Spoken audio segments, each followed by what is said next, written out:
নেবেন স্যার? আরে নেহা, নেহা এখানে কি করছে? তৃষা শোনো, ওই যে মেয়েটা দেখতে পাচ্ছ চিপস বিক্রি করছে, তুমি তাড়াতাড়ি যাও গিয়ে ওকে আটকাও, না হলে এখনই গ্রিন সিগন্যাল হয়ে যাবে। ম্যাডাম, আপনি আমাকে কোথায় নিয়ে যাচ্ছেন? এই তো সামনে, তুই একটু তাড়াতাড়ি হাঁট। বোন,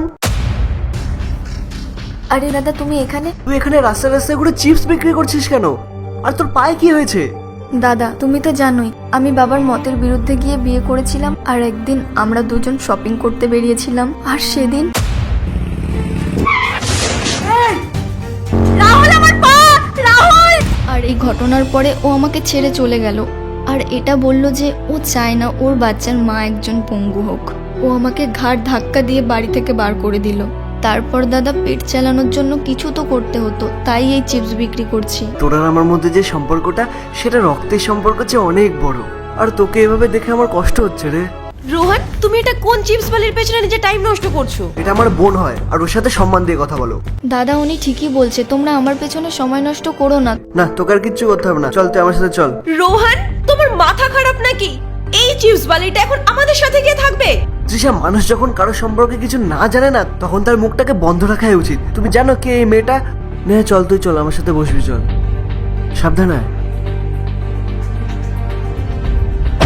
তুমি জানো আজকে আমার কাছে যা কিছু আছে সবকিছু ওই মেয়েটার জন্য আছে, ওর বাবার জন্য আছে। ও আমাকে তখন সাহায্য করেছিল যখন... আরে বোন, তুই এখানে? কিছুদিন আগেই যে ফোনটা তুমি কিনেছিলে, ওটা পিন্টুর দোকানে দিয়েছিলে বিক্রি করার জন্য? কিছু না রে, আসলে আমার আর্জেন্ট খুব টাকার দরকার ছিল। কলেজের ফিজও দিতে হবে, আবার ফ্ল্যাটের ভাড়াও দিতে হবে। আমাকে কি সত্যিই বোন মনে করো, নাকি শুধু মুখেই বলো? তুই এমন করে কেন বলছিস নেহা? এই নাও তোমার ফোন, আর এই নাও 30,000 টাকা। বাবা আমাকে জন্মদিনে দিয়েছিল সোনার চেন কেনার জন্য, এটা তুমি রাখো। আরে না রে, আমি তোর থেকে টাকা নিতে পারবো না, এটা তোর বাবা তোকে উপহার দিয়েছে। তুই রাখ, তুই রাখ। চুপ করো একদম। আজ না হয় দাদার জন্য নিজের শখটা বিসর্জন দিলাম, কাল যখন তুমি অনেক বড় মানুষ হবে তখন না হয় আমার শখটা পূরণ করে দেবে। ধরো এটা।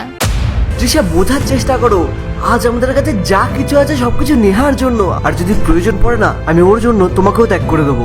রোহন, তুমি এসব কি বলছো? এরকম ছোটখাটো উপকার সবাই করে। তৃষা দেখো, তোমার মধ্যে যদি একটুকু মনুষ্যত্ব থাকে না, বা তুমি যদি আমাকে একটুও ভালোবেসে থাকো, তবে আমাকে আর একটাও প্রশ্ন করবে না। আর আজ থেকে তুমি ওকে নিজের বোনের মতো দেখবে। আমাকে যতটা সম্মান দাও, ওকেও ঠিক ততটাই সম্মান দেবে। এখন যাও, গাড়ি থেকে বসো।